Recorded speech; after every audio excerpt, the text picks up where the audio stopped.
Hello and welcome to the Self-Recording Band podcast. I am your host, Benedict Hein. If you are new to the show, welcome. Thank you for joining us. If you are already a listener, thank you for coming back. And if you're listening on Apple Podcast, please go there, leave us a 5-star review if you found these episodes valuable, if you got any value out of the past episodes that you've been listening to. Or leave us a review on whatever app you're listening on. There might be more options, but Apple Podcast is the preferred one, to be honest.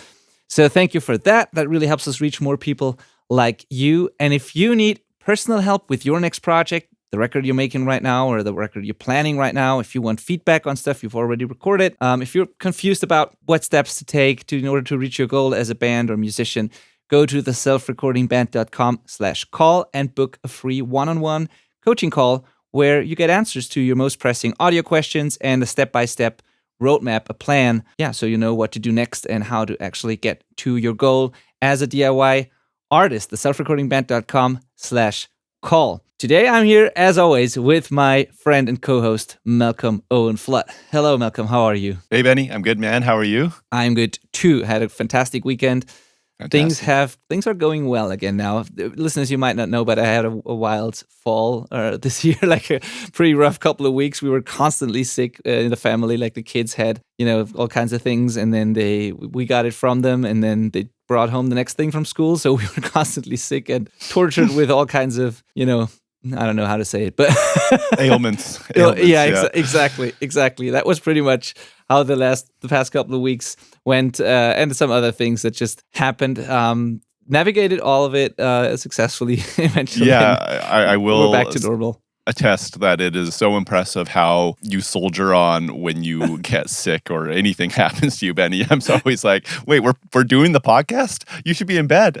And you're just a beast. Yeah, you keep going. Thank you.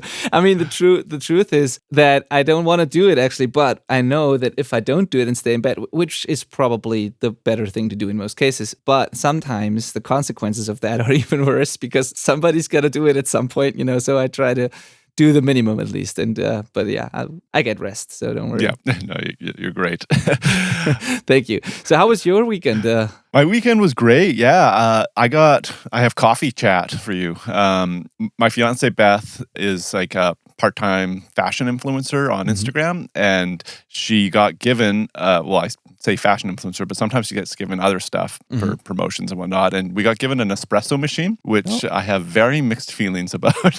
Oh, okay. Tell me more. I'm enjoying the coffee very much. I feel like I live in a hotel room now because you just get to like click a button and get a dope coffee all the time. And we have all these different pods they sent us for like espressos and Americanos and lattes and stuff, which is super cool, but they're terrible for the environment, I think. Yeah, totally. It's like such a waste. So I've got mixed feelings, but I've been enjoying it in the meantime. Like I said, it feels like I live in a hotel room where I just have like a little convenient coffee machine right beside me. I kind of want one like right beside me in built into my desk here. I think that would be really cool. Yeah, totally. Yeah, I don't have one of these for the exact reason, but also I think, dude, I had coffee talk. I love coffee, and for about 10 years or so, the past 10 years, I had also an espresso machine, but not one with pods, but one with like grinder on top where you put the beans into, and then it makes it from fresh beans, the like fully automatic thing. But not like the full thing with lattes and everything. I just needed the espresso and the black coffee because that's all I drink. And then, so I had that for the longest time. And before I switched to the AeroPress, because that machine at some point didn't work anymore, I needed something new. And then I switched to the AeroPress, which I still use and love every day. But espresso is the one thing that I'm missing because you can't do that with the AeroPress. No, and I love espresso. And so that's the one thing that I'm missing, but I kind of don't want to spend a lot of money again on a machine like that just for the occasional espresso because I'm really happy with the AeroPress. And I hear you. I don't know, like the pods thing is cool, but I don't know, if you compare that to anything with fresh beans, it's not quite there. And then there's the environment factor and all of that. But the convenience is of course awesome. So I totally get that. And if they would give it to me for free, I'd probably use it too. So our plan is to use up all of the stuff they sent us and then sell this machine. I probably shouldn't say that, but I really doubt Nespresso is listening to this podcast to find out how Beth is going to use her machine. Yeah. Yeah. So yeah, we're gonna use it up, and then we're gonna sell it and go back to our AeroPress and French press situation for sure. Yeah. Now you live in Europe, where coffee is amazing over there, or espresso especially is amazing over Yeah. there. Like Spain, I just love it. You walk out, you spend €1, and you have this amazing little espresso. It's like the best. Is Germany good for espressos too? Not as much as like Italy or Spain, of course, Mm. but I don't know. It's different. So I still think that more people drink espresso straight up over just in all of Europe than Yeah. in North America. yeah, Germany. Everybody over here likes big coffees. Yes, but I think espresso is not too big in Germany too. Like it's a sort of also an age thing. I think younger people appreciate all the different kinds of coffee more. Right. But like at least from what I know from my family and friends and all of them. But like our parents and the way we grew up, they just make a big can of coffee and then filter coffee basically. Just that's what everybody does, which is not bad if you do it correctly. But the whole espresso thing hasn't really been a thing. And then I think people switched from the traditional sort of, or like the way we used to make filter coffee, they switched to these automatic machines more. So almost every household that I know has one of those, either the pod thing or something with pads or with the fresh beans, but some variation of that. Whereas in Italy and Spain and stuff, they have the espresso machines where you grind the beans separately and then you put it in this big metal thing, and then that's the proper way to make espresso. But that's also pretty expensive if you want to do it right. Yeah. And that is something not a lot of people have. It's getting more and more, but this is definitely not the way Germans used to drink coffee. This is just happening now. more. Okay, do people go to coffee shops in Germany and buy like 20-ounce giant cups of coffee and walk around? Is that normal at all, or is that obscene over there? Because that's totally normal here.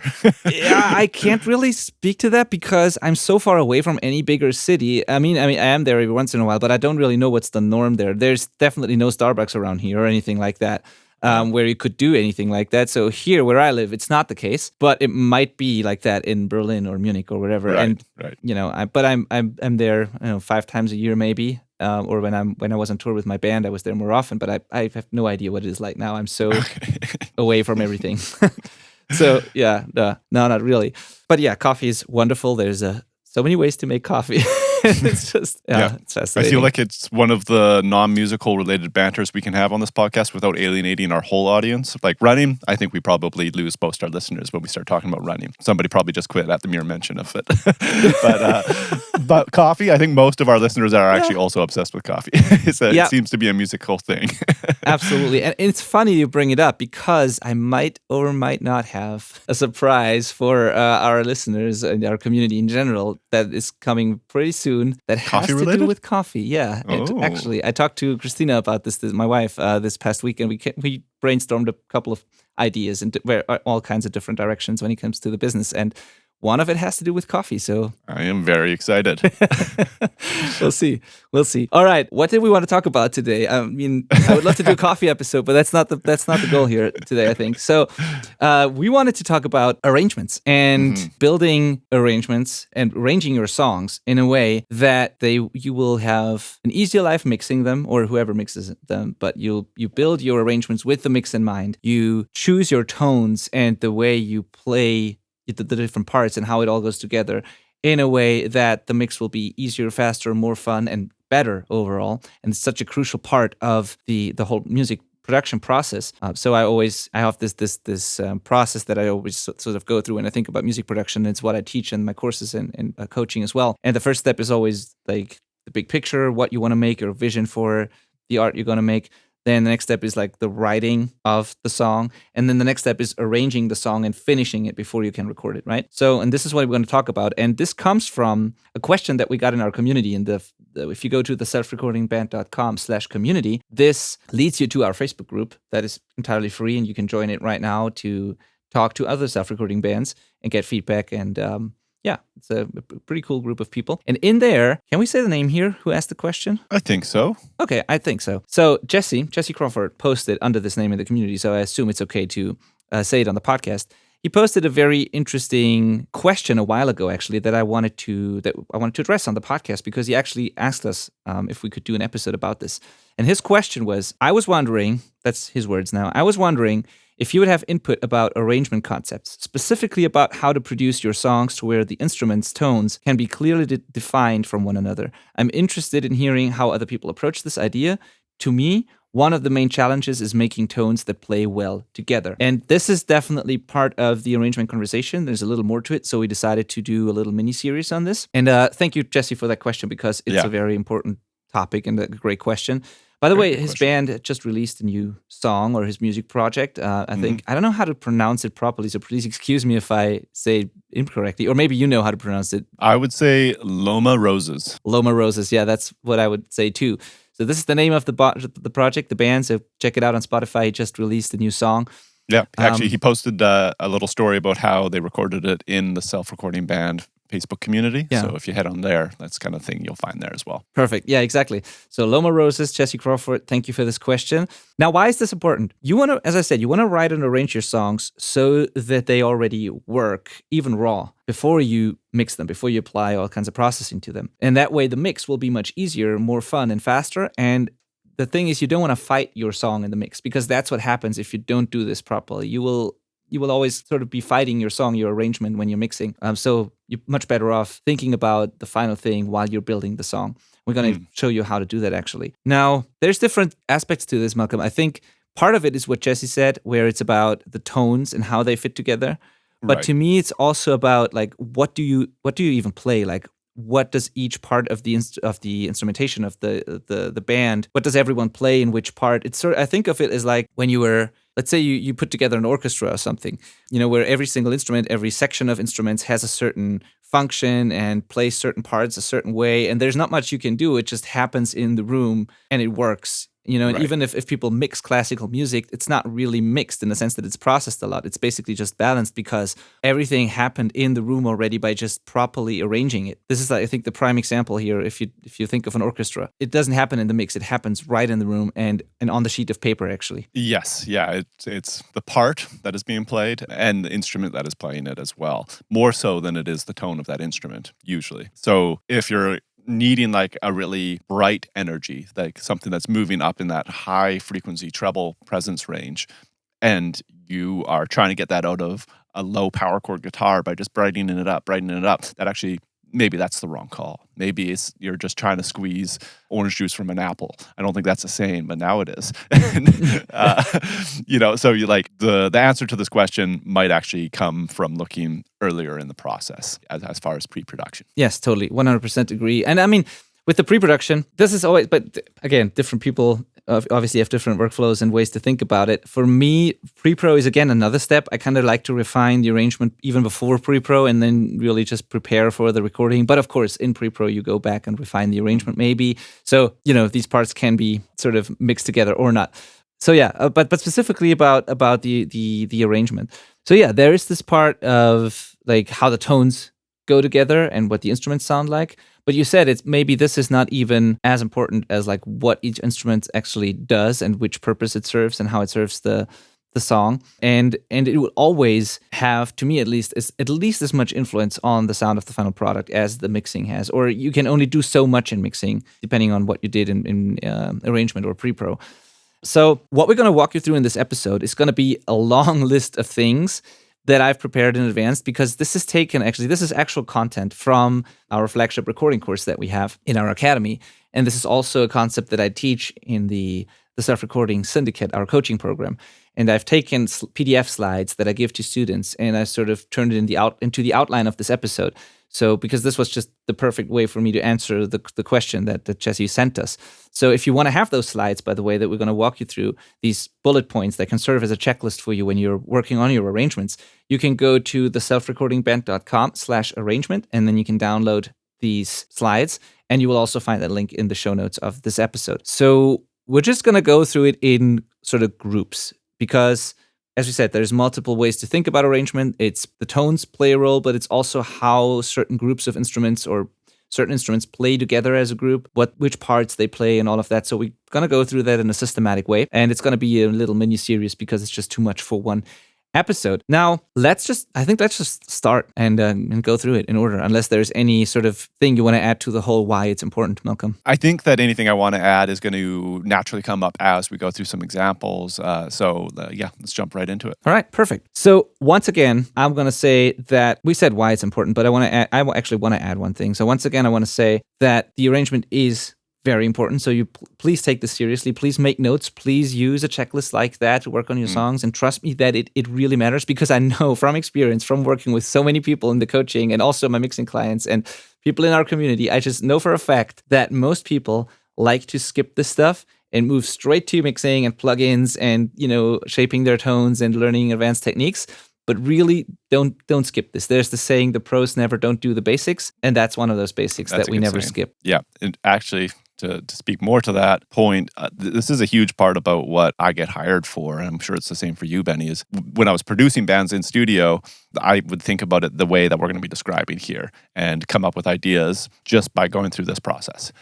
So it's like something people paid me a lot of money to do, so you might as well try and do it yourself as well. And even as just somebody that's only mixing and mastering now, I'm still bringing these ideas from the same kind of mindset approach that we're going to be talking about today.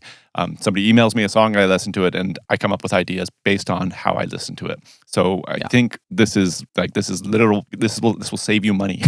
Yes, potentially. Absolutely. Yeah, absolutely. And save you money and get you a much better result. And every item that is checked off on this, it just gets more and more perfect. So when you do send it to somebody like Benny or I for mixing, we're freed up to not be worried about that, and we might come up with an even better idea. It just the progress meter just gets fuller and fuller. 100%. I even think of mixing as kind of an extension of the arrangement sometimes. Like I want to grab what's there, how the transitions work, how the emotion that the parts create, and like the music. It's art. It's not just like frequencies and hertz and numbers. It's art, and whatever comes out of the speakers when I hit play for the first time, I want to take that and elevate it. And like mixing is an extension of what is given to me. And if the raw stuff that I'm given, if that is not really working, I have to do that first. I have to make it work first before I can do other stuff, which is not ideal. So I want to hit play and immediately get the song, and then mixing becomes an extension of that. And I have a very clear vision immediately of what I have to do, because the song tells me what I need to do if the arrangement is correct. So I got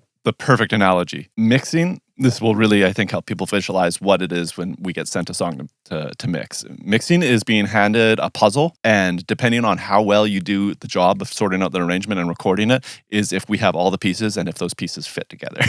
Totally. We can't put the puzzle together unless we have all the pieces and they're the right pieces. So getting the right pieces is arrangement, and them actually being from the same puzzle is probably tone. Absolutely. I love this. Yeah, absolutely. Nothing to add to this. Great. I never heard it that way, but that makes total sense. Just made it up. That's why I have 3 cups of coffee today. Perfect. That tip was brought to you by Nespresso. Yeah, absolutely. Now people are going to believe we're actually promoting an espresso. No.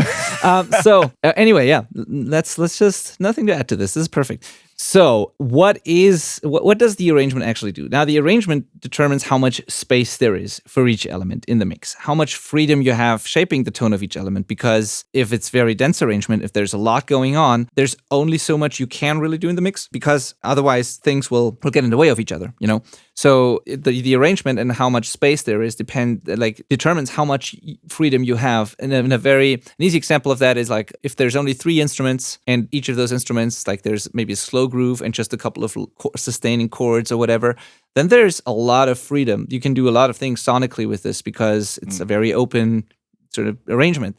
If it's a dense, fast metal song with quad-track guitars and a bunch of lead layers and then a vocal arrangement and double kicks and whatnot, there's only so much you can do, or there's a very narrow range of things you can do with every single element of this arrangement, because it's very dense and everything has to fit into very narrow sort of places. And the arrangement determines that.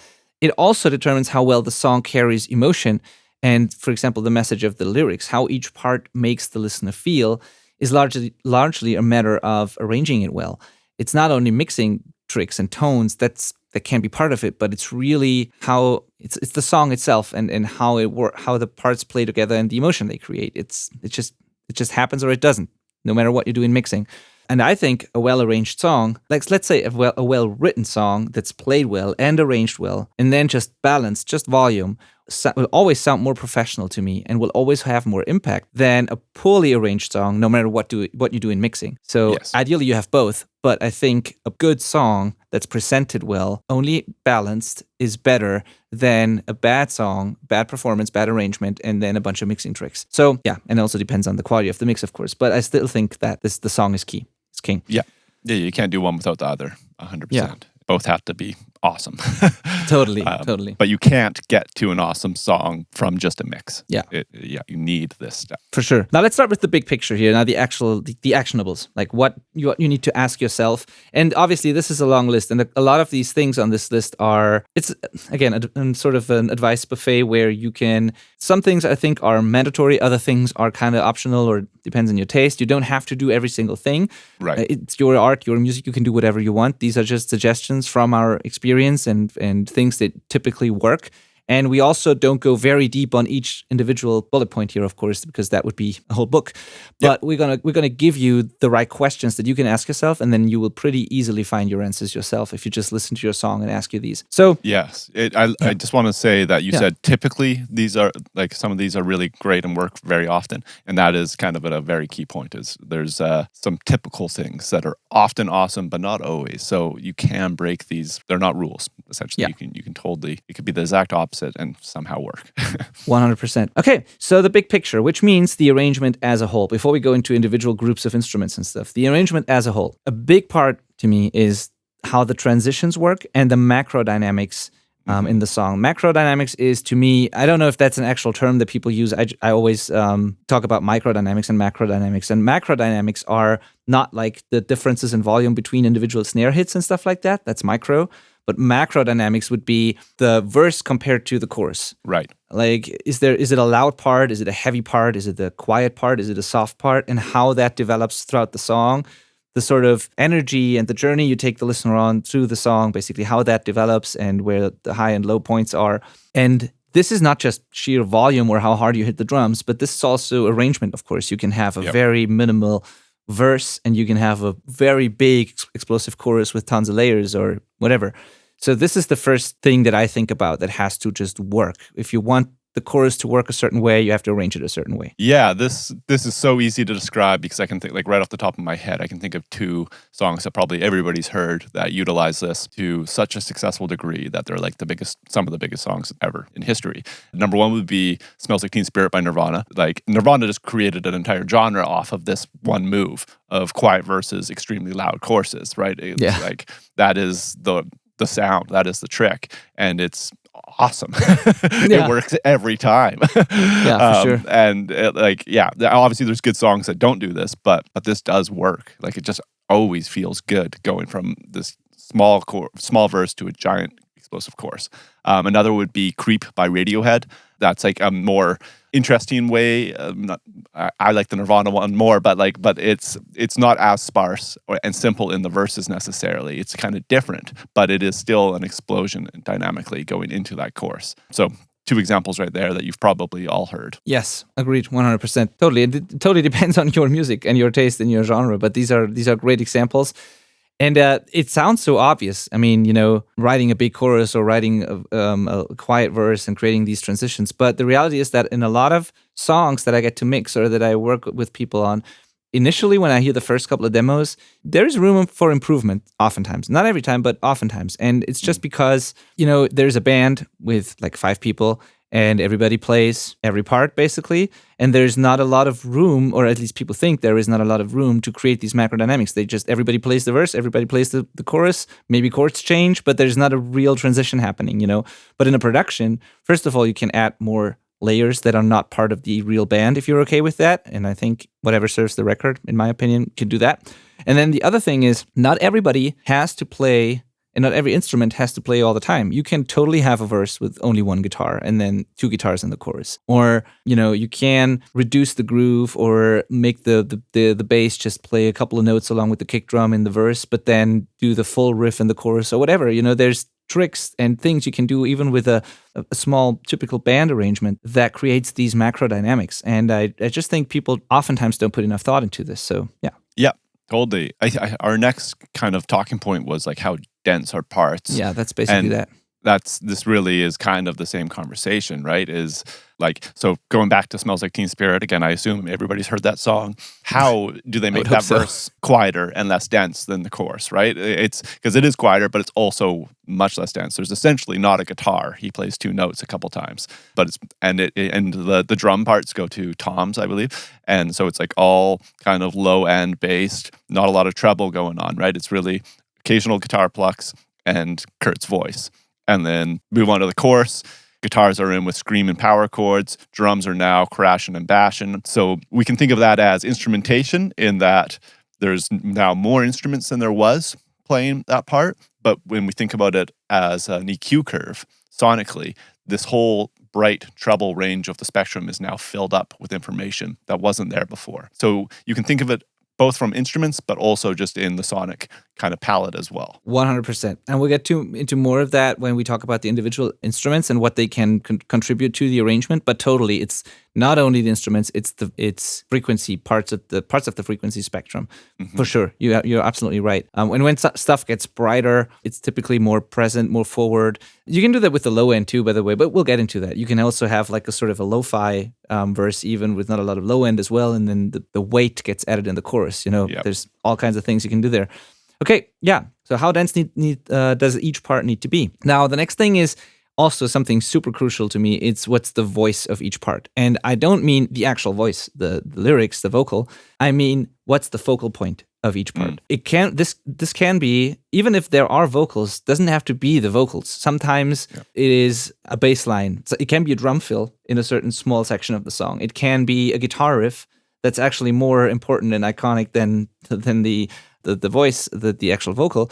But something, you want to guide the listener through the song, because if you don't, it's very hard to follow along. You will lose listeners probably somewhere along, somewhere in the song.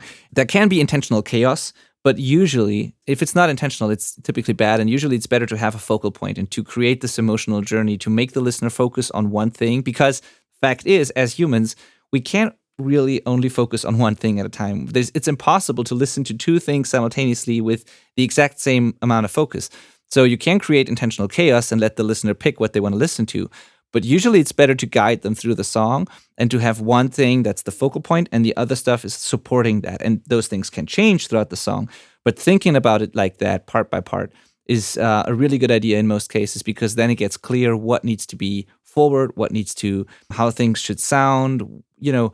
Many of these questions answer themselves if you know what the focal point is and how it sounds in relation to everything else. Yeah, not a lot to add there. The voice of the song will change frequently. Pretty much in my favorite songs, I notice that as soon as the vocal's gone, something is filling in that spot, usually. Yeah. Classic example, by the way. I don't know why. I mean, I probably made the same. I can't remember, but I might have made the same mistakes when I was starting years ago. But one thing that people do a lot is they get the panning a little weird or wrong with guitars, for example, and also like the volume between leads and rhythms.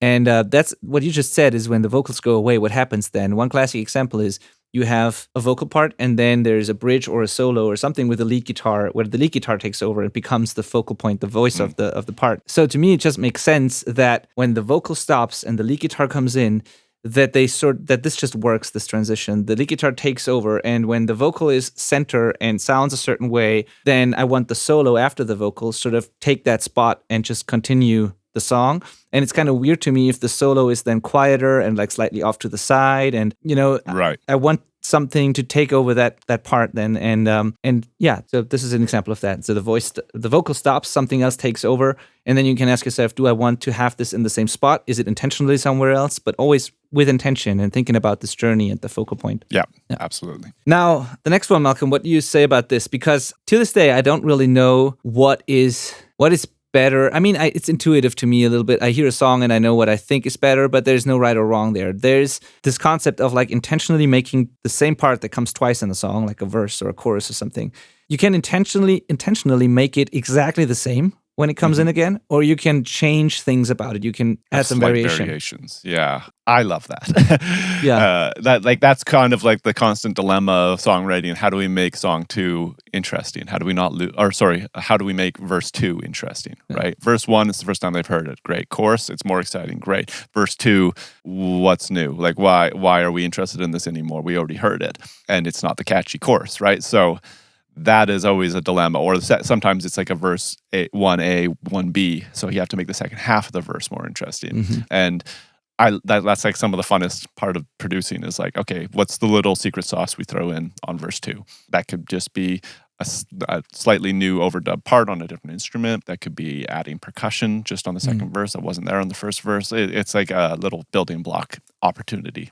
Yeah, totally. It can be subtle things too. It can be adding a little different, like hi-hat figure or something, like a little bit change in the drum groove, or maybe the bass in one verse, the bass plays along with the drums, only like maybe the bass only plays some accents together with the kick drum, but then in the other verse, the bass plays like quarter notes throughout the verse or whatever, these types of things. But then there's the other argument and this probably applies more to choruses, where it is also a fact, and these are just some things that have to do with how our brains work. The fact that exact repetition makes us remember things more easily and makes a song more catchy. So if you want people to sing along with your song and remember the lyrics and the melody and everything, actually copying and pasting it, not only making the part the same, but even using the same performance, just really copying and pasting everything or the main elements of it, makes it easier, makes it more memorable, makes it more catchy, makes it easier to remember the part compared to having slight variations in it. Now, slightly making it with a slight variation might sound more interesting and it's something new,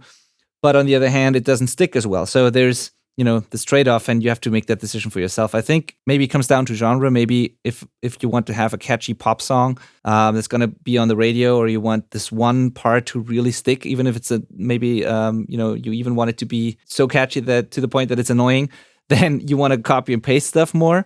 And if you want to, I don't know, maybe if it's a different genre and that is not the main goal, then a variation is better. Just know that you got to be intentional about this. Just know that it has an effect on how the thing feels, how it impacts people. It's going back to the puzzle analogy, if you want that second verse, for example, to feel more exciting, you have to provide that puzzle piece. It can't really be done without that being figured out in the arrangement. It's not really a mixing trick. Yeah, and then as we said, it's all about intention. Be intentional. Why do you arrange it that way? What's the goal? Goal meaning how should it feel? And just show it to someone if you're not sure anymore because you're too close to it. Show it to someone and ask them what it feels like, or just watch them while they're listening to it. That will tell you a lot about the song oftentimes. Just has to feel right. Be intentional about it. And then one thing also that is really important to me is always, I don't know why that is, I'd rather have people make bold decisions and maybe try something that's a little unconventional, or that's maybe you completely, I don't know, eliminate one instrument in one part and then add something unexpected in another part, and just experiment with those things. Might not work, but it might work. You never know until you try. And I think it's your record, so you have to find your unique way of arranging and writing and recording things. And if there's no hard rules. And I just want to encourage that, because when we give out a list like this, we said it in the beginning, it always seems like you have to do all those things. But I'd say just be intentional and be bold and not make something boring, and don't follow sort of a playbook, but know these concepts, use whatever you think works for your song. And if you have a crazy arrangement idea, just try it. I mean, when stereo first became a thing and people suddenly had 2 channels and not just one, they didn't know what to do with it. And that's kind of a cool thing, because that meant there were no rules. So what did the Beatles do, for example? They put the entire drum kit on one side and everything else on the other side, and stuff like that. Or, crazy decisions like that. And of course, maybe not the best sonic decision, but still, it's a thing we still talk about today. So maybe you can come up with something, maybe you can free yourself from some of the rules, just try something. And if you like it and you think it's exciting, go for it, Yeah, you never know. Cool. So now to the groups of instruments. Let's start with the rhythm section. This is pretty much what we're going to do in this for the rest of this episode. And next time we're going to get into leads and vocals and stuff like that. So the rhythm section can be at least drums and bass, maybe rhythm guitars too, depending on what those play. So yeah, Malcolm, what would you say? Well, thinking about drums and bass first, that is what we typically call the foundation of our song and mix, especially from a mixer's point of view when we're thinking about it. sonically as a spectrum to fill up rather than the actual parts or instrumentation. We need that low-end groove to be figured out. And this is why so often you see synced bass guitars and kick drums. Like them being lined up is really successful technique that usually yields a very tight and very easy to mix result. It's just like those two instruments doing the same thing, just it sounds right. And it makes our life really, really easy. When they're not doing the same thing, it gets really tough usually. But again, rules are meant to be broken. They're not always doing the same thing, 100%. That does happen. It does work. But it has to be figured out pretty much. If you're doing something different, like sometimes in modern rock, it usually does match to an extent, right? There's usually a lot of similarities between the drum part and the bass part. But then oddly, there won't be on each drum fill going into the chorus. Or like the fills are just free-for-alls. Stuff like that. That's usually just in my opinion, something that's been overlooked. And it's not intentional. It's just kind of laziness. So locking these together and having every part of the song and every relationship between the drum kit and the bass guitar being intentional is potentially like the biggest first step into making your arrangement mixable intuitively. 100%. So I like to think about it, again, it's all about the intentional. I like to think about it that way. It's all about the intention, I wanted to say. I like to think about it that way. Usually, it makes our job definitely easier if the kick and the bass drum sort of play not necessarily exactly the same thing, but like if the parts go together well and if they become this one groove machine, basically. But especially in rock or like heavier rock genres, sometimes you got to listen to the guitar riff more than the drums. Yes, there is a certain strumming pattern, and the drums also hopefully play something that makes sense together with the guitar riff. But sometimes the bass becomes sort of a third guitar more than a part of the groove that the drum kit does. So you got to ask yourself the question, should the bass lock in with the drums to create that solid foundation and groove? Or does it play a different role in your music, which could be adding to the wall of guitars, just becoming a low-end extension and some grit and teeth of the guitars, and then it's maybe not connected to the kick drum as much anymore. That can be the part, at least for certain parts of the song, maybe. Yeah, there might be a groovy part where it changes, but there might be a part where the bass is actually just part of that wall of guitars, and the kick drum might do something else. But again, it's about the intention and whether or not this serves your song. So a great example for this is a lot of punk bands do the whole bass as a guitar sort of thing, where it's obviously played with the pick, and it's like playing exactly the same thing that the rhythm guitars do, and it becomes one. A lot of punk rock bands do this. Which sounds great. Yeah, which sounds great, of course. But then there are bands, and there's one very famous example in our scene, sort of. There's the band called Hot Water Music. I don't know if you know that band. I don't think so, no. I like the name, though. Yeah, Hot Water Music is the band. Very awesome band. I just saw them a couple of weeks ago. They play pretty huge shows over here in Germany and Europe. It might be one of those bands that is bigger in Europe than they are in the States. I don't know about that, but could be. But they've been around for a long time, and they are known for having a true, like a proper rhythm section, which is not often the case in this sort of music. The bass player plays with the fingers. They write parts. I interviewed him on my other podcast, by the way, Jason, the bass player of that band. And he said, because I asked him about this, and he said, yeah, the difference is we actually write rhythm parts. Like, they view themselves as a rhythm section. He and the drummer, they practice together, they write things together, they write groove parts. They are not just supporting the guitar riff, but they write actual parts. And you can tell, it sounds different than most bands in this genre, and it has become a signature thing that they do that just works. So that can be a thing, but it's also just as fine if you just do the whole bass as a guitar thing, but just think about it like that. Don't just do random things, but think about the function of the bass and where it belongs to and how that all creates the groove of the song. Yeah. Bass can be so destructive. Yeah, totally. Like, I feel bad, but it's generally the bass, for me, needs to either be following the drums or following the guitar. And it's pretty rare that it's on its own, doing its own thing, and that it yields a result that I think is actually any good. I'm sorry, bassist. Which doesn't mean, absolutely sorry, but which doesn't mean, and I actually have that in the outline here, it doesn't mean that your job is any less important because of that. No, it's the most important. Yeah, exactly. You have a very important job. So even if you don't play a lot, or if you're not like the focal point all the time or whatever, it's just as important. I think, honestly, that's also something I teach all the time. I think that the groove and the vocals are the two most important thing about every song, more important to me than all the other things. You can get away with like weird guitar parts sometimes, or a weird guitar tone or whatever. But I think the groove, the thing that you sort of nod your head to or tap your toe to, and the vocal, the actual content of the song and how the vocal is delivered, those two things, they just have to be right. That just is what usually drives the song and what people react to. And if the groove is wrong, if the bass doesn't serve the song, if the kick drum doesn't provide the groove and the foundation, if that stuff is wrong, everything else sort of doesn't matter. So your job is absolutely important, even if what you're playing sounds simple. And I say sound simple because it usually isn't simple. It might only be a couple of notes, but playing them exactly right is pretty difficult, actually.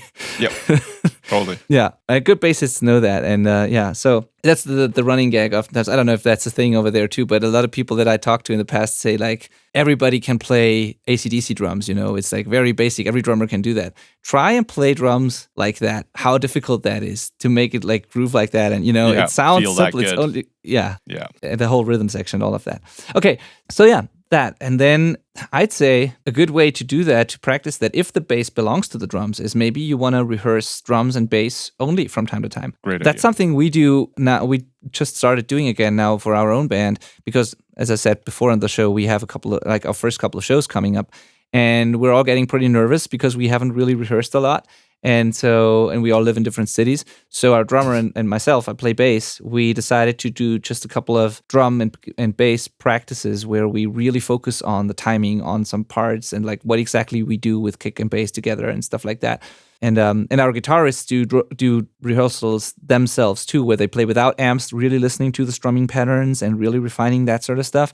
And then we bring it all together again. So maybe you do that from time to time, because you might not even hear those things if you're just jamming loud together. And maybe even if you record your pre-pro, maybe depending on how you record that, you might not be able to really hear that. So maybe you have to do it part by part, and even just in groups of instruments to really get that down. This is why I kind of think pre-pro should be done one instrument at a time, because it forces you to look at each part as like very, very individually. And when you do a practice like this, like a bass and a drum only, that's when you really figure out, are we doing the same thing on that drum fill? Am I hitting the right timing to line up with your kicks going into that chorus? Because I didn't realize like that it was a triplet or something. Those little kind of those little discrepancies really jump out in those examples, and you just can't hear it sometimes when there's all of these other layers going on. More times than it should happen. I've had bands come in and figure out that they're not playing the same note at certain places, and it's like, that's pretty big.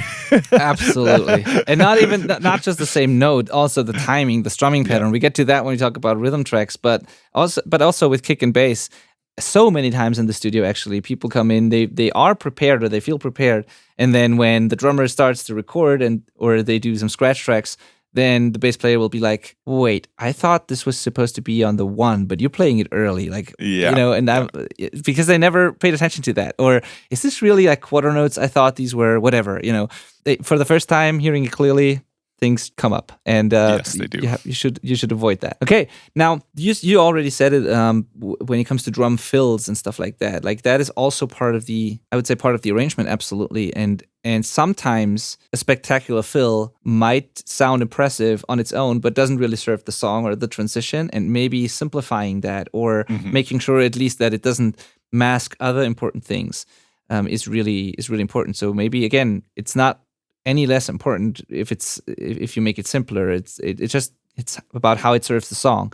So think about those transitions, not only from when it comes to comparing one part to the other part, but also look at the transition, because the dynamics between the parts might actually be perfect, but the transition is completely ruining it. Maybe the fill before the chorus ruins the impact of the chorus. That can absolutely happen. Absolutely, yeah. So I think it's a huge pet peeve of mine when the fills aren't written and they're just improvised every single time. I get why that's appealing as a drummer. Like you just get to feel it out and have fun. It keeps it fresh.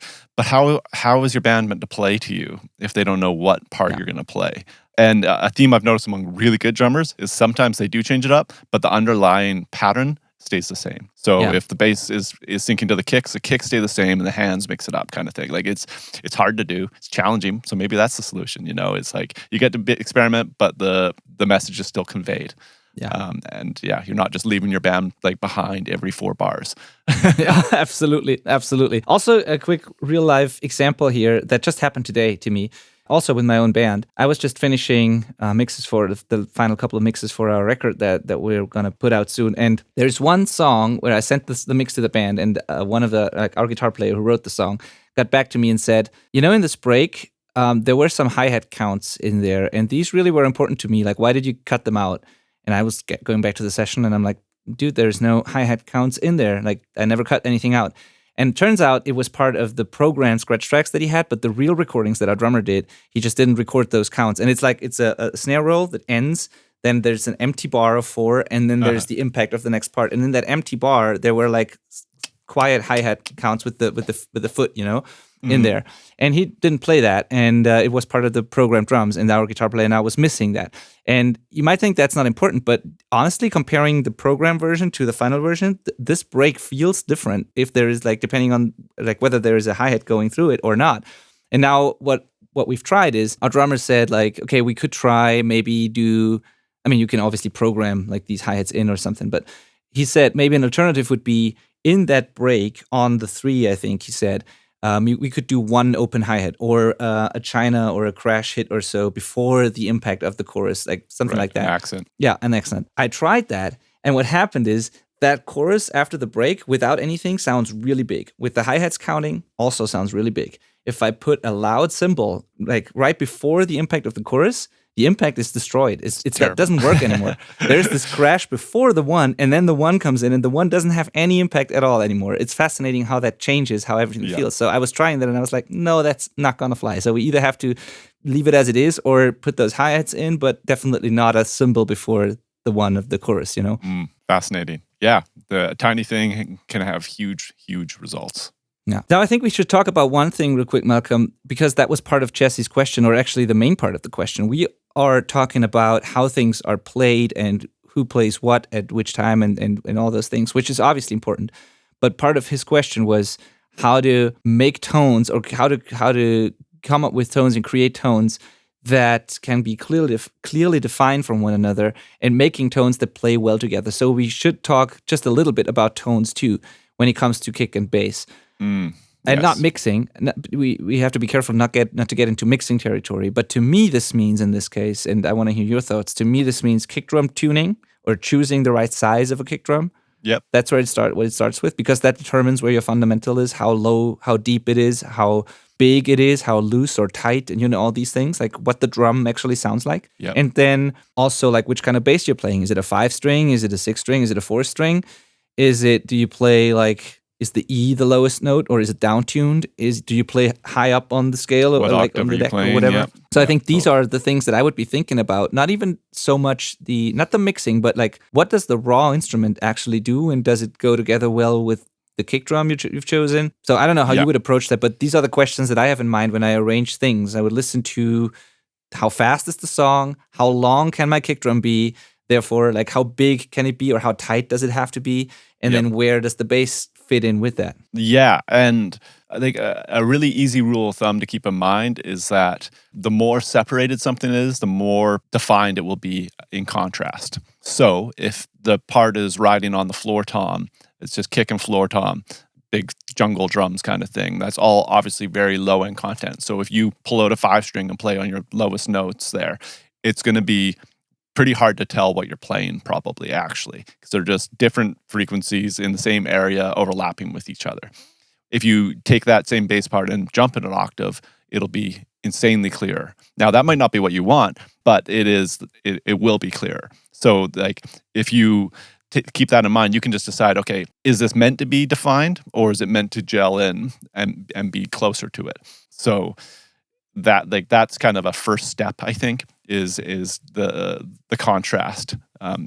Just how much contrast do we want between our bass guitar and our drum kit? Usually pretty close, Yeah. Like I said, we're syncing things up to the kick drum, so we kind of want them to feel like they're together. But if you need to increase that, that's kind of my first step, is the higher we play on a bass, the brighter it seems and less like the low-end instruments on the drum. Yeah, absolutely. And I don't even fully believe in the whole concept of the bass has to be below the kick or the kick has to be below the bass. Sometimes it can be both. So sometimes the bass can be below and above the kick or whatever. But it's still a good way to think about it because sometimes it helps it helps you make decisions. But I don't think it has to be one way or the other, or you have to make radical decisions there. Just a sort of a broad understanding of what you're doing just helps, I think. So, like you said, Malcolm, jumping an octave, huge difference. Knowing that there's a lot of low-end energy in the drums in this part, so the bass can either be part of that or do something else, and then it will be more defined. Things like that. But then also like putting an orchestra together, choosing the right instruments for the job, and that means that the right size of kick drum for the song or your aesthetic, your genre. So examples could be, again, if you have a very fast technical death metal song, you probably don't want a very loose, long sustaining, very subby kick drum because that will become a mess. It has to be tighter, it has to be controlled so that the double kick parts provide the low end but are controlled and all of that. But maybe in combination with that, you have a very low tuned bass. And so the bass will have all the subs and the weight, but the kick drum might be a little higher than that and more punchy and tight. The other way around could be, I don't know, a slower rock song with like Bonham drums, and you have this long, big, open kick drum with a lot of subs and pretty uncontrolled and unruly sort of. But then you have like a bass line above that, that becomes part of the guitar riff or whatever. I'm just making things up, but if you build your song, think about those functions. Think about the final result, the sound in your head, the aesthetic you want to create, and then think about what makes sense for that. Is there space for my long subby kick drum? Do I need to dampen it more? Do I need to pick a smaller kick drum, or do I have to tune it lower or higher? And which bass do I play? And all these things. Is it reggae and my bass is really subby with barely any mid range, or is it an aggressive punk song where the bass sounds like a guitar? All these questions. So I think that the answer to your question, Jesse, is just to have the outcome in mind and then sort of reverse engineer it. And it might take some practice, of course, but oftentimes the answers present themselves if you just listen to other things in the genre and think about it logically, basically. Yeah. And a lot of it has to do with the timing and the space that you have available in the song, I think. Yeah, I think a lot of it is usually assumed. You're right. It presents itself because I think the most typical situation is that a guitar riff has been written and a song has been written off of that guitar riff. So we can assume the guitar riff, like that's taken up a spot, right? That space is filled there, part of the puzzle, bam. And then a drum kit is probably the next piece. I mean, there's vocals, of course. Some people go vocals first, but I was always kind of in vocal last situations. But so guitar, drums, now we have to insert a bass in there. So it's like, okay, well, where does that fit? Right? It's going to be pretty obvious once those two pieces are together, and you'll be able to choose that octave, I think, quite easily based on how your drums and guitar are fitting together. Yeah, absolutely. You're totally right. That actually is a good transition to the next part here that we have, which is rhythm tracks, where, as you said, most of the time the guitar riff came first. So it becomes in some songs, at least for a section of the song, it becomes the focal point. Oftentimes, it becomes the one thing people remember. Everything else is sort of written around it. As you said, you add the groove, and then the bass has to fit in somewhere wherever there's space left. So there's that. So I'd say in those cases, I would rather adjust the drums and the bass and make them fit than like compromise the guitar riff, because that's the main thing, the thing that started the song, and so everything else needs to sort of fit and play along. And then it gets back to the whole strumming pattern or picking pattern thing that we had, where is the guitar, like, has it started on the guitar? Then probably the drum pattern and what the bass does has to follow that.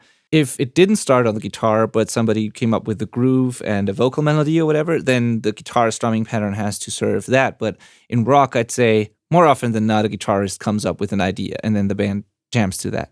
So I'd say make the drums work with the guitar. Yeah, I mean, that's usually songwriting, is I've got something that has merit. Let's reinforce it and see how it goes, right? Yeah.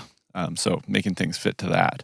And yeah, going back to the point of view of being a producer or a mixer, getting sent a song, we get sent to an average rock song. It's got 2 guitars, a bass, and a drums. Then those parts are all assumed now, and we're either deleting things to create more space, or adding more things, or maybe modifying things to fill up more space, kind of, right? Like, or take up more space. Seems like I made subtracting and adding both give more space, which in a way they do.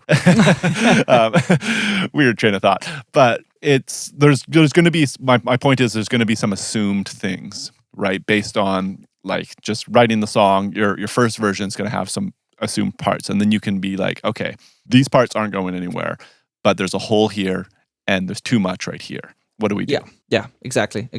Now, if there's multiple guitars and or keys, which oftentimes play, and now we get back to the whole frequency spectrum conversation, where multiple guitars and then say the keys, like, I don't know, Hammond organ or a Rhodes piano or something like that, they sort of occupy the same frequency part, like the same part of the frequency spectrum. It's all like mid-range instruments. A lot of the musical content happens in the mid-range anyways. So if that is happening, first of all, again, ask yourself, do they lock in with each other? Listen carefully to what everyone is playing. That's the first thing.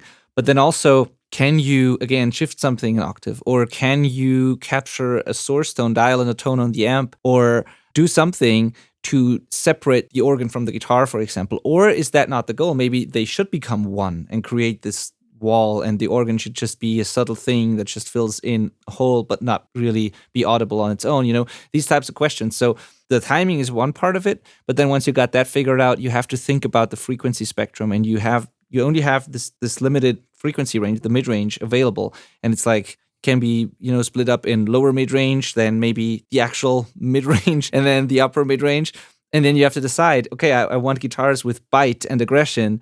So maybe we can scoop out some of the lower mid-range, and that's where the warm sort of sounding organ lives, for example. Or maybe we have palm mutes and the guitar is never really bright and aggressive, and it's a rather dark thing. So maybe we need something a little brighter, aggressive, to make it not dull, And these then become your puzzle pieces where you think about the frequency and what you can do to fill it up. And obviously keep the other things in mind, because it gets back to the focal point conversation. If the vocals are the most important thing in the part, then you not only have to fit the guitars and the keys together or the different guitar parts, but while you're doing that, you have to make sure that there's still space for the vocals, of course, because they are the most important thing.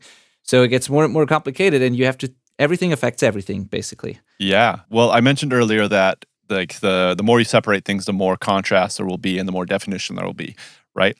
But that actually works, and that I think at first glance people would be like, oh, that sounds great. That sounds ideal, right? We jump an octave on the bass, and now it's way more defined against our drums. But now you've lost an entire spot of your puzzle, right? It's just gone because now the bass is taking it up. So you actually want to get things close together to make sure you leave space for specific instruments, for the voice, whatever you've decided that is. So yeah, I think 9 times out of 10, an organ like Leslie sitting on some higher stuff than like the lower mid-range guitar is like, that sounds great to me. That's what I would prefer usually.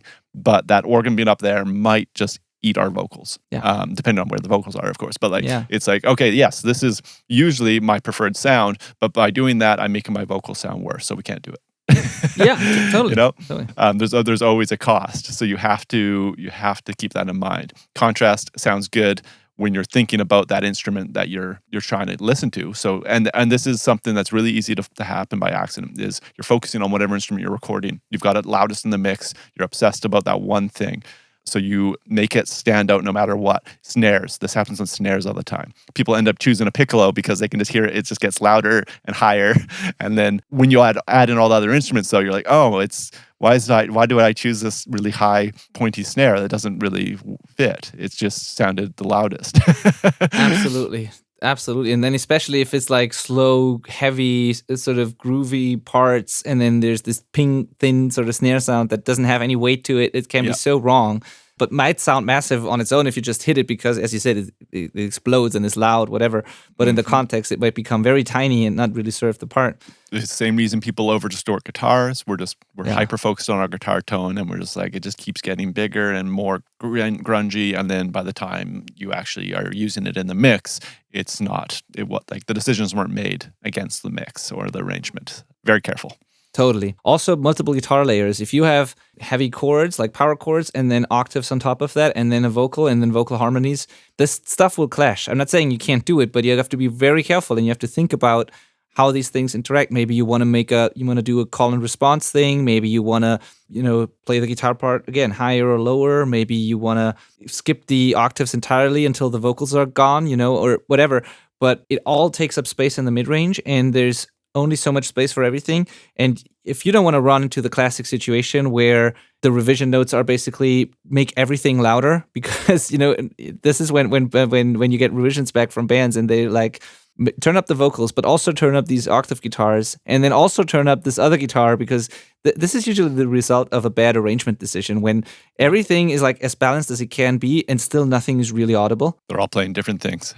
So yeah, and they don't have to play all at the same time, or you have to do something different about it. Sometimes it can mean sometimes there's a lack of clarity because you've made things more complicated than they have to be. So for example, there is a complicated chord that actually sounds awesome. There's a harmony within the chord that is awesome and that the part really needs. Maybe it would become much clearer if you'd split up the chord and you play the root note separately, or a power chord, and then you play the octave on top of that, or a single note or whatever, instead of trying to play the whole chord in one, where you have the power chord plus one finger or so, which sometimes doesn't really come through. But if you just play the power chord and then an octave on top of that, it's the same harmony, but it's much more clear.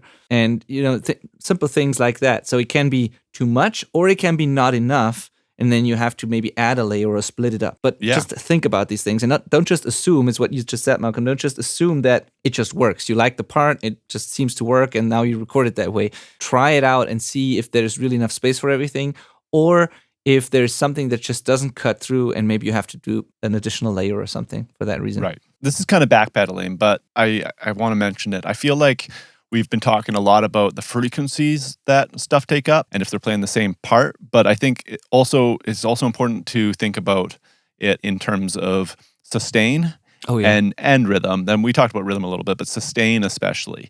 That can be a huge difference maker of, like, especially going back to bass.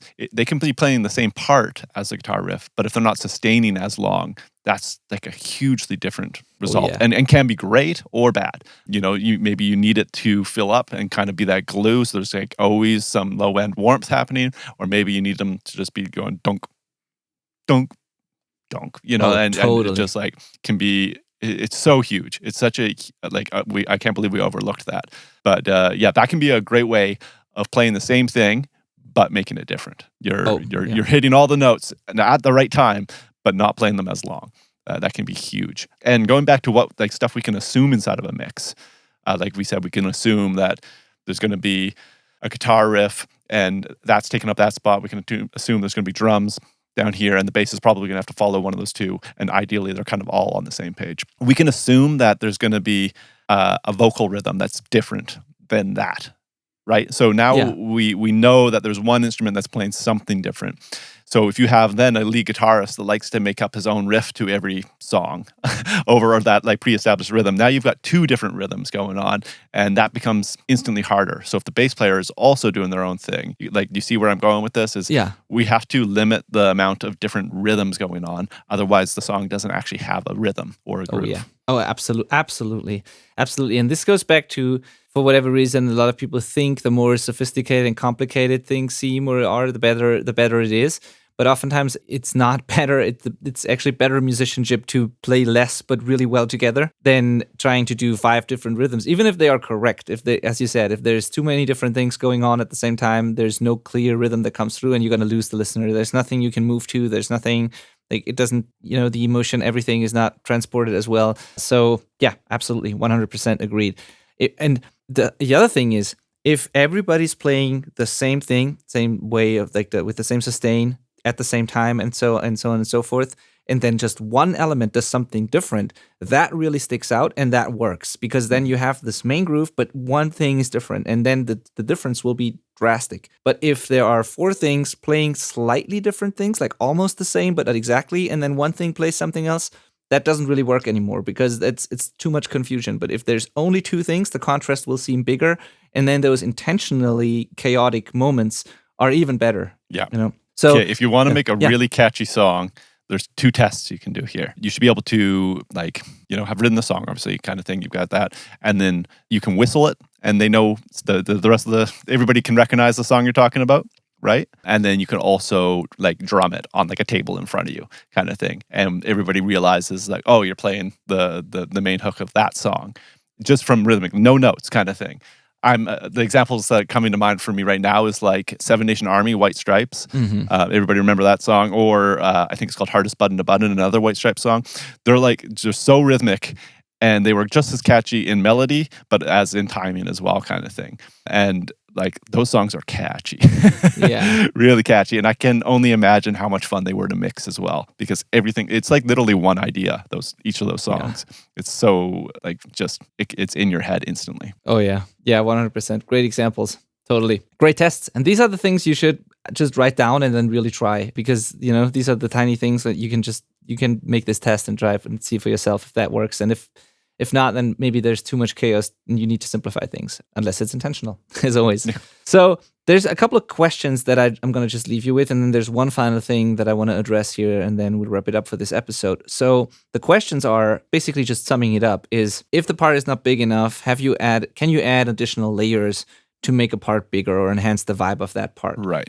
If the macrodynamic thing is not really working, you have chords, rhythm guitar chords in the verse, and then different rhythm guitar chords in the chorus, and it doesn't really get bigger. Maybe add octaves, harmonies, doubles, whatever, or reduce the verse, one of the 2 things. But just think about that, and don't limit yourself to what you can do live. That's also something that I want to add to this here. I mean, if that is what you want to do, more power to you. But I personally think it doesn't matter if you can do exactly the same thing live on stage. Nobody cares if you added a double on the recording or an octave layer. Nobody cares. In live, you can do, one can play the chords, the other one can play the octaves, totally fine. And if there's 4 guitars on the record, nobody will notice or care live. So don't sabotage your record just because you can't do the exact same thing live, I think. Yeah. You want to create the best possible live experience, and you want to also create the best possible record experience, because more people are probably going to listen to the record than the amount of people who are going to see you live. So you shouldn't sabotage the main thing, which is your record, just because of the live show. Just a side note. Then the next question would be, is there enough space for lead instruments and vocals once you're done arranging your rhythm parts? We talked about that.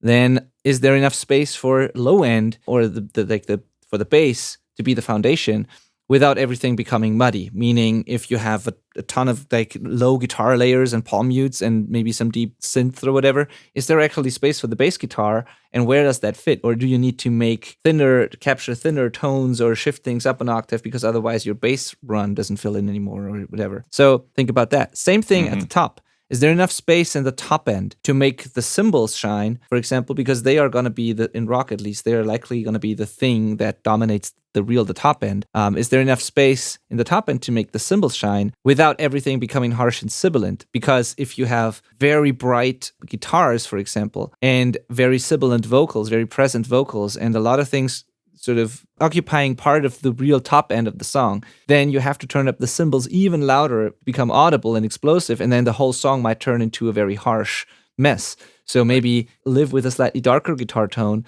or maybe choose a different set of cymbals. If the cymbals are too dark, maybe you need to shift the cymbals up in the spectrum, and then all of a sudden they work without being very loud, But just think about that arrangement, about the top end in the arrangement, and make sure that, okay, here is where my guitars end, sort of, where the top end of my guitars ends.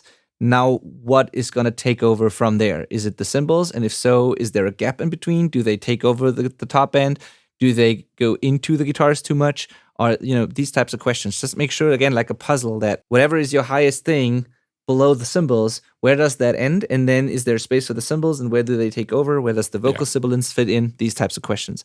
And use an analyzer to learn that, because, of course, after a while, you should be able to hear it, but you can clearly see it on analyzer. Just solo the guitars, look at the curve where the roll-off happens for the distorted guitars, for example, and then bring in your overheads or your whole drum kit and see where the cymbals fill up the space above the guitars. And if they don't do it all, maybe they are too low and clashing with the guitars, could be, or the guitars go up too high. But usually you can actually see that stuff pretty clearly. You can see the puzzle being completed as you bring in things. The puzzle's the perfect analogy, eh? Absolutely. There's this rebalancing exercise that I make people do a lot where I say start with the guitars actually. Like create buses, drums, bass, guitars, vocals, whatever. Like basic 5 buses. Turn those buses down. Leave your individual balances as they are, but turn those buses down. And then when you lose perspective, for example, it's a great exercise. And then bring up not the drums first, what we usually do, but just start with the guitars. Bring them up. Look at the analyzer. You'll see this block of mid-range with maybe a hole in it somewhere. Now then, bring up the drums. What should happen is below the guitar, you should see a pulse consisting of the kick and the snare fundamentals where, I don't know, 60 and 200 or whatever. You see that pump sort of. And above the guitars, you should see the cymbals come up. And then you build a good balance between this block of mid-range and the bottom and the top of the drums. And then you bring up the bass guitar, and that should be the low-end extension of the guitar, sort of. It should ideally fit somewhere between the kick and snare, and maybe it adds a little bit of grit to the mid-range. And then you bring in the vocals, which should ideally fit into some hole in this mid-range block, and so you can visually build this full-range sound that you're creating. And I'm not saying you're shooting for a flat line. It's not far from that, but just as an exercise, you should see the things come together. And it's a bad sign if you bring something up and nothing really changes and you have to turn it up super loud in order for it to become audible. Then it's usually not good because then something's clashing. They're fighting for the same space. So and then the final part here, that's the really the final thing that I wanted to talk about, and that is the stereo image. We have to talk about that because when we talked about low end, everything is usually mono. When we talked about kick and bass, that's just mono. But now that we're talking about mid-range, we're talking not only front, back, low, high sort of stuff, we're talking left and right too. Yeah. Yes, you're right. We definitely can't skip stereo imaging because it makes actually just as much of a difference of going back to your macro dynamics. Stereo imaging is like directly related to that. If you go from a mono verse, and when we say mono, we don't necessarily mean true mono, just a mono-focused verse, which can be quite common. So if you have like do you remember that fad where it was just like drums, bass, and vocals for verses, and then guitars only came in for the choruses? Yeah. That's a very mono verse. Yeah. Right? Or the Smells Like Teen Spirit thing where it's bass and drums and the odd 2 notes, and then... Yeah, and that's not to say it's not like they made all of the other instruments mono for that section. It's just that the instrumentation is largely center focused. And now come the chorus, the guitars come in super loud and heavy left and right, and it is a stereo image. And that feels like things get wider and bigger and louder, which they do. And so you can manipulate that to your advantage.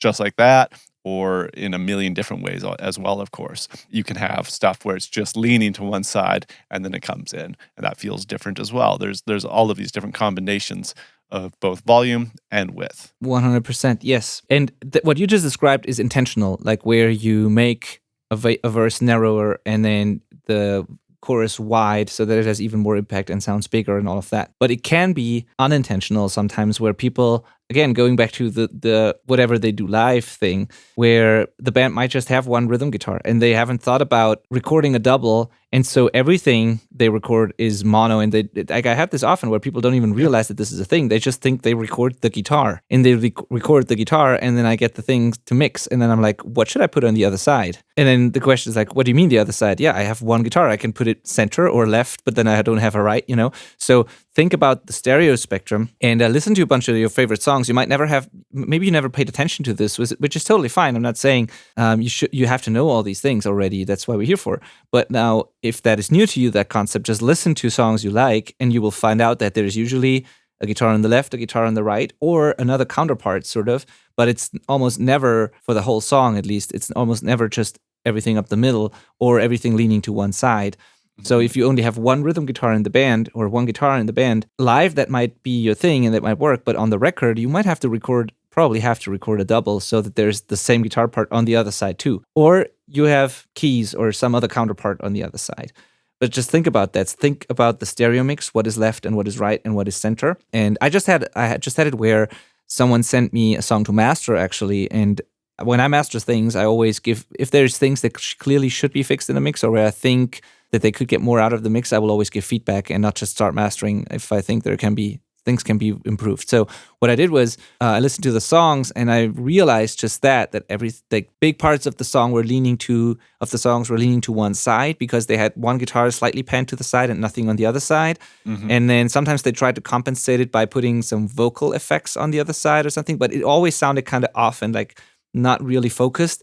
And I was like, either come up with decide either make it mono, which can work, or record a counterpart, record the double of the part if you can, or something, Yeah. because it doesn't sound complete yet. It doesn't sound intentional too. So just think about that. You have a left, a right, or center. You don't even have to worry about the space in between. Like maybe put toms there or something. But if you have a strong center, a solid center with bass, kick, snare, vocals, and then you have stuff that's left and stuff that's right, and everything is sort of balanced. Unless you want it to lean to one side for one part, then you're good. But think about that. Yep. And I don't know why that is that people overlook this. There must be a reason for it, because some people just don't realize this until you tell them. Maybe they listen on devices that don't show them. I don't know. I think it's just that they don't. When you hear double guitars, which is so common, and it's just a tried and true technique, it doesn't necessarily sound like two guitars. It just sounds like a big ass guitar. Yeah, exactly. Right, and so it's like, unless you really stop and think about it, you might not even notice that it's a left probably. and a right. So I think that's probably why it happens. Now, Oh, you're right. So you mean that they record one? Yeah, totally. You record one guitar, and then you think whatever people do in the Yeah, you mix think that you're will done. make it wide, yeah, or exactly, exactly. totally. But in reality, it's usually doubled. Yeah, But right. going back to maybe a more classic rock, there was years where there was two guitarists and they were playing kind of different things on each side. So you'd have actually a different left and right guitar, but two guitars. And this is kind of an interesting topic, I think, because that can work. And I think the more similar those two things are, so having two different rhythm guitars, the better this usually works out, opposed to if you take one of those guitars and make it an organ. So now you've got a guitarist and an organ trying to play things that work together, but that aren't the same because they can't really be. That gets a little trickier instantly, and now it's going to be that much harder to also have this different vocal up the center kind of thing. Yeah. So symmetrical mixes are easier. Yeah. But not always better. Yeah. Like, I don't want to say they're better, because they're not necessarily, but they are 100% easier. Easier, It's and also kind of- easier to follow along when you listen to them. I think things always feel kind of unstable when you have the thing that you just described, the guitar left and the organ right or something, because there's two things. You can look at a meter and put the same amount of energy or level or whatever on both sides, but then it will usually not sound balanced. Or you can make it sound balanced, but then still it's never really right, because one might have more low-end energy, the other might be brighter. So yeah, it's kind of hard. One thing might feel bigger, but the other thing is louder because it's brighter, and it always feels unstable, and it makes it hard to focus on what's really important, which is usually up the middle. You're right. So I prefer symmetric mixes too, but I'd rather have that two counterparts, two unrelated sort of counterparts, than just have one thing. But yeah, you're right. Probably still should double the guitar. yeah, probably. If you want some good examples, like Smells Like Teen Spirit, symmetrical mix. There we go. We've mentioned that one a bunch of times. That's like a poster child for a pretty mixable arrangement. But if you want something that's got like different left and right guitars, the Temperance Movement is a good. I think they're out of Scotland. A lot of their songs have that classic rock vibe where the two guitarists are playing different things, but they're expertly crafted. And there's usually organ in there as well, so you can see how that's fit in. I think usually it's fit in as like a stereo, equally left and right instrument that's kind of gluing the two guitar parts together. It's probably essential, actually. Interesting. Yeah, I love that band because of the fact how well they play together, how it's arranged. There is this one YouTube video. I got to put it in the show notes. I can't remember the name of the song, but there's one live. There's probably lots of live recordings of them. Oh, they're so good. There's one live recording in the jam space of them, or like whatever room that is. And the way this just naturally works, how they play it together, is just crazy. And I think Only Friend is the song, and it says official rehearsal session, so it's a live recording. And this shows how a great arrangement just works. I mean, it's mixed well and everything, but it's tracked live, and just what happens in the room is what happens and makes it work. Also, side note, they use an SM7 because it's the choice if you do live things and if you have a less than ideal room and all of that. We always preach that. But yeah, just look at the video, watch that video, listen to that song. Great band, great example. And also, so mixable, their arrangements, and such a cool Yeah, in so many ways. fantastic. One of the greatest rock voices around as well. So good. Yeah, absolutely. We've actually never talked about the Temperance Movement. I didn't know you were a fan. That's very cool. No, it's not the type of music that I grew up with or that I listened to a lot, but I discovered them a couple of years ago, actually. And I think it was even that video that sort of caught my attention. And I was just fascinated by their musicianship and by not even the mix and all of that, but just what happened in front of the mic. Oh, so good. Yeah. I went to saw them live. They were opening up for, I won't mention who they're opening up for out of respect for them because they couldn't, like, the Temperance Movement was opening and they were so much better than the headliner that people were just leaving. Like, really? The headliner probably would have been fine if they hadn't had the Temperance Movement right before them. Oh, shit. But it was like, oh my gosh, I can't listen to this because that was so good. They probably regret taking them on tour. Probably. Yeah. Oh, shit. Yeah. It was embarrassing.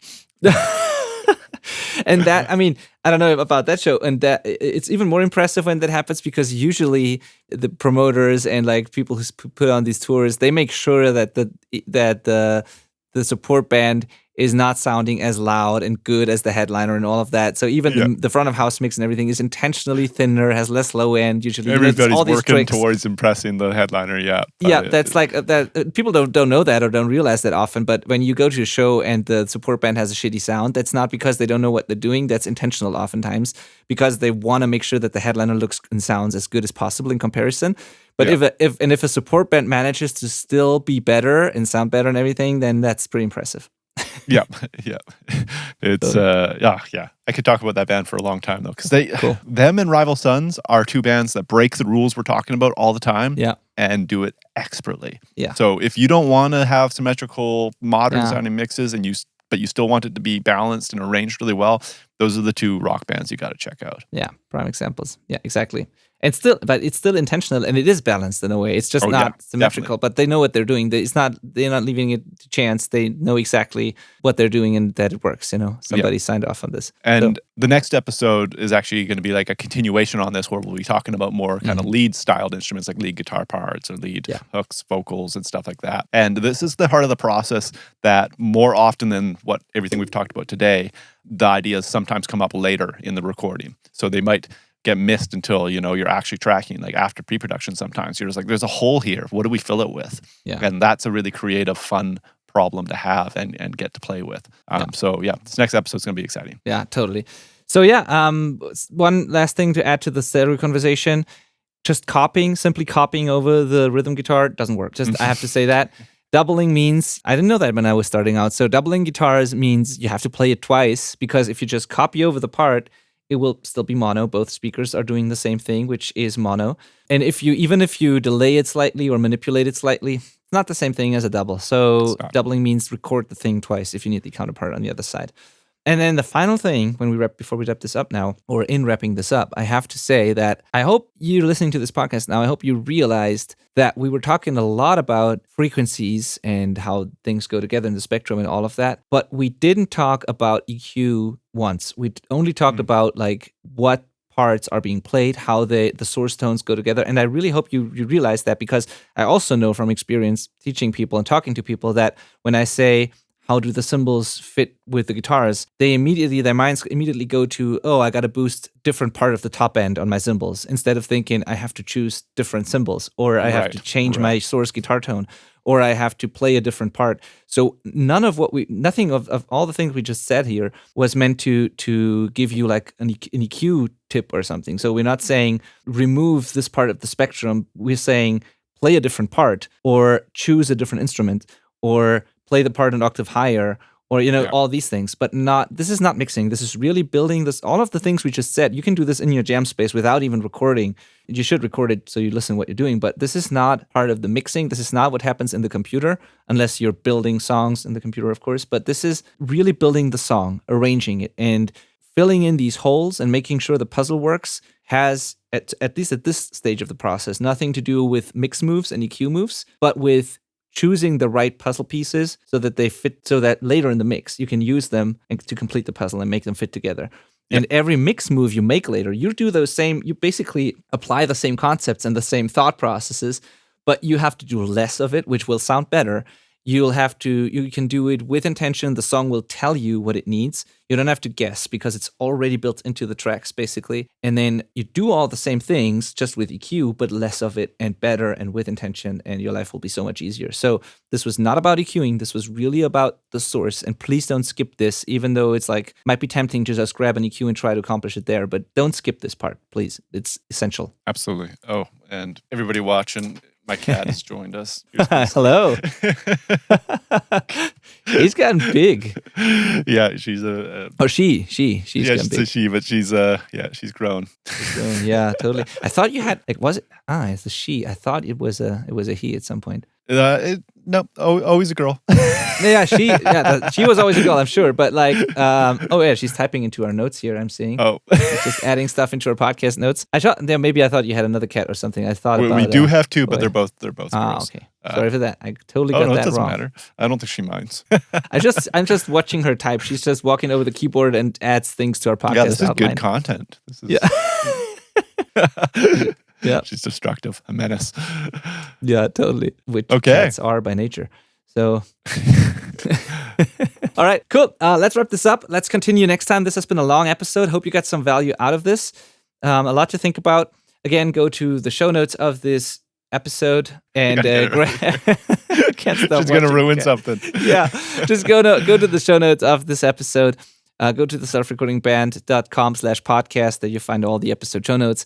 Or just go to the selfrecordingband.com/arrangement and download this checklist, the slides that I use for the coaching. This is actual content that I use in our paid programs, and you can get a part of it here for free. And then ask yourself these questions, implement them, make your arrangements better. And yeah, next time we'll talk about lead parts, vocals, and some closing thoughts to bring it all together. Absolutely. And I hope you were taking notes because it was a ton. Yeah. Have a great time. See you next week. See you next week. And while they're exiting out of this, I'm going to tell a story that they can decide to listen to if they want some more cat stories. All right. So if you don't want a cat story, get out of here. We'll see you next week. But and Benny, this is also for you because I think it's just hilarious, but also terrifying. There's cat hair all over this now, I'm noticing. But Beasley is obsessed with the studio. I think I've told you before. She knows how to open the doors. Yeah. She can jump up and grab the door handle and get in here. And we're constantly trying to stop her from doing that because I don't want her in here without me. Because a cat could destroy this entire room in 30 seconds if he really wanted to, left unattended. And that is exactly what happened. Oh, shit. She got through. I heard her getting through the door, so I ran out to grab her. She just books it from me because she knows I'm coming for her. Runs in here Mach 10 and just does this burnout around the back of the studio desk here. And listeners, I've started making educational YouTube content. It's just under my name if you want to search it up. And she comes in, she swipes into the light I've got set up right here. It knocks over the light, which is a ring light, and comes through and perfectly goes around my camera. So camera is in the center of the ring light, which then knocks over the camera, which I've got speaker cables on my monitors here that are kind of short and suspended, lands on those and starts pulling my speaker monitors over. I luckily caught the camera before that happened, but she almost destroyed literally everything in this room in one move. It was this close to my camera and monitors and laptop, which would have been taken down because of the cables plugged into it, all in one move. I would have lost my entire studio. Yeah. So what are you doing to prevent that from happening when you're not there? Just lock the room. We are changing the door handle type to a round door handle that I don't think a cat could ever open without thumbs. That's my hope. Yeah, don't underestimate them, but